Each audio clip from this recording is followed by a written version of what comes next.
Hello well-wishers and welcome to my channel Aspiring Minds. In today's video, we are going to discuss the poem I Cannot Live Without You by Emily Dickinson. So grab your virtual seats and let's begin this poetic discovery.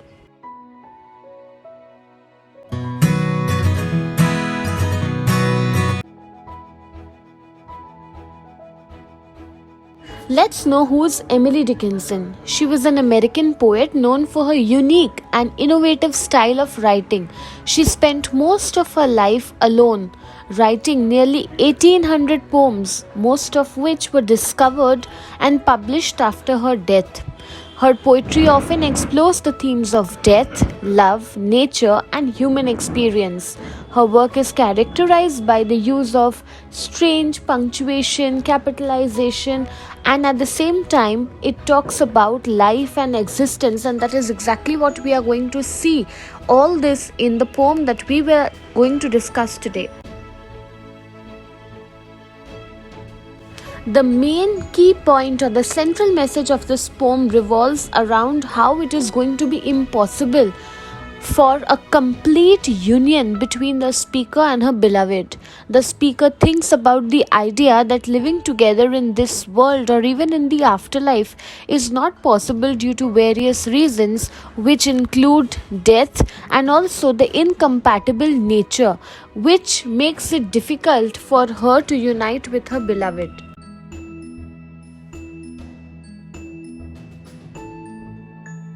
Let us now start decoding the meaning of the lines of the poem. I cannot live without you. It would be life, and life is over here behind the shelf. The sexton keeps the key to putting up our life, his porcelain like a cup.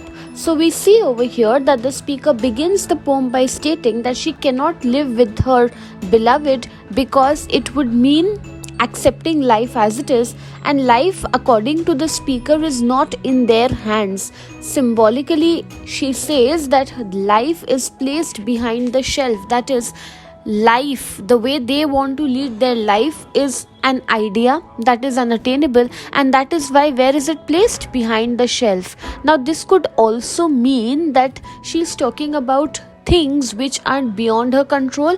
It is unreachable, and perhaps an afterlife or a state of being that is separate from their current existence might make it possible. Next, in stanza 2, the speaker introduces sexton, who is the keeper of the key to their life. The use of porcelain and like a cup, these phrases suggest how delicate, frail and weak their bond would be, emphasizing that their bond is ultimately very weak.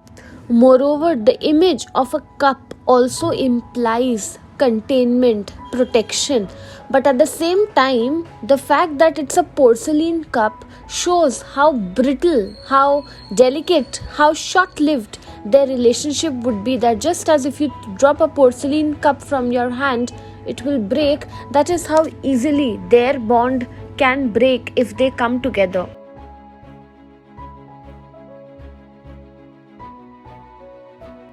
Discarded of the housewife, quaint or broke, a newer severes, please, old ones crack. I could not die with you, for one must wait to shut the other's gaze down. You could not. So you see how there is a sense of brokenness even in the way she has phrased the lines of the poem. The speaker over here compares their life to a discarded object which is no longer in use, perhaps an old piece of porcelain. The reference to severes is a type of fine French porcelain material, suggesting that there is possibility of finding new pleasure in their relationships. The speaker thinks about how their current state is a very, very temporary state of existence, because just as old things have the capacity to crack, to break, and be replaced by the new ones, that is exactly how their relationship is also. The speaker also explores the idea of death and impossibility of dying together. Now, the fact that they cannot die together also therefore alludes to the idea that they will not be able to unite, because only when you unite together can you die together. So, even death requires waiting for the other's gaze to close, implying that one must outlive the other. They will not be able to die together. Whoever one of the two survives will have to see the other one dying first, and then the person will die. So the speaker acknowledges that her beloved could not bear to see her die. If she is the one who is left behind, to see her partner dying before her is not something she would be able to bear. So you can see the connection of love is very deep, but however the possibility of union is nearly impossible.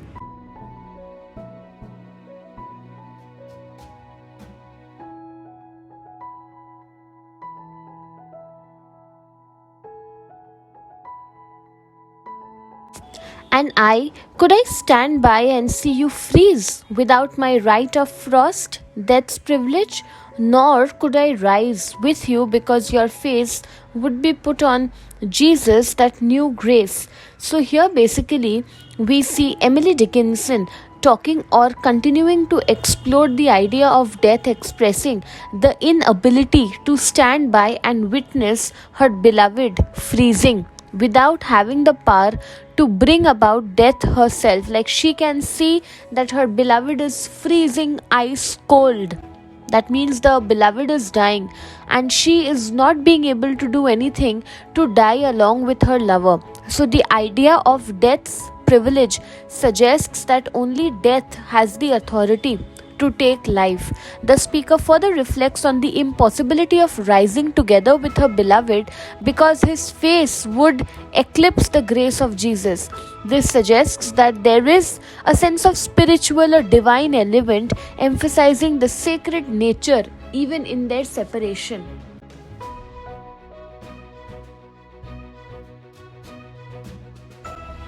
Glow plain and foreign on my homesick eye, except that you than he shone closer by. They'd judge us how for you served heaven, or sought to, I could not. So here we see that the speaker thinks about the foreign glow of her beloved's face and the homesickness that she feels. Despite forgiveness, he shines closer than Jesus, suggesting that there is a unique and intimate connection that exists between the lovers. Next, the speaker imagines judgment from others, possibly from a heavenly perspective. The beloved served or sought heaven, while the speaker could not, emphasizing that there is even difference between them in terms of their spirituality. While one thinks that the lover is capable of being a part of heaven, the other one does not think that he or she is capable of being a part of heaven. So even on a spiritual level, basically there is a difference that exists between the two.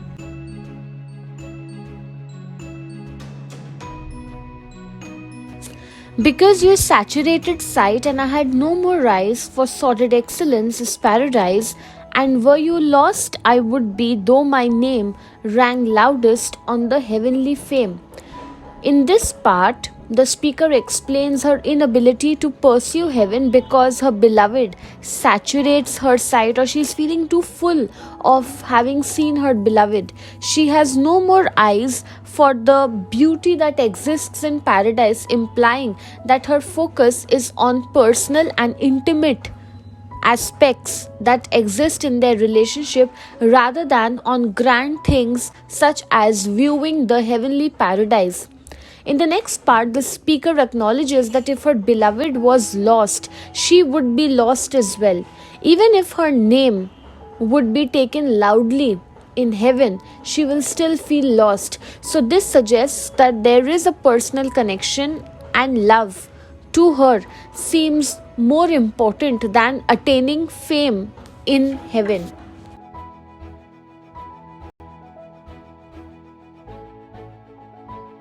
And were you saved and I condemned to be, where you were not, that self were hell to me. So we must meet apart, you there, I here, with just the door ajar, that oceans are, and prayer, and that white sustenance, despair. So beautifully she puts it out in the last two stanzas. So she says that if her beloved was saved, and she would condemn to place Without him, that separation would be a personal hell for the speaker. The poem explores the idea basically that true companionship is beyond the idea of destiny. The speaker concludes by accepting the necessity of staying apart, and she uses the imagery of the door being slightly ajar or slightly open, symbolizing that there still exists a vast distance between them, just as there is a vast distance in the oceans. Similarly, that is the distance that is there between them. The only connection between them is through prayer, suggesting that only on a spiritual level perhaps they will be able to move ahead. The final lines of the poem refer to sustenance they share, described as white. Now, this could signify that there is, yes, purity and spiritual connection in their bond. However, this stability that is there in their relationship also comes with an element of despair or sadness, suggesting that their separation is a source of sorrow, sadness, and grief. Let's also understand, after the line by line explanation meaning of the poem, let's look at some of the themes of the poem. First is love and death. The poem explores the intersection of love and death, highlighting the impossibility of living or dying together because of the ultimate final truth of life, which is death. There are also spiritual elements that are there throughout the poem because of the references of heaven, Jesus, and also the speaker's inability to serve or be a part of the heavenly realm. And thirdly, there is separation and unattainability. The central theme revolves around the separation between the speaker and her beloved, emphasizing that their bond is something which is unreachable, unattainable. So that is more or less what the poem deals with. You can let me know in the comment section down below if you need any other help related to this poem.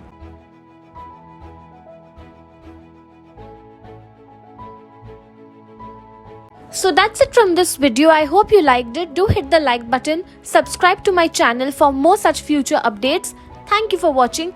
Bye.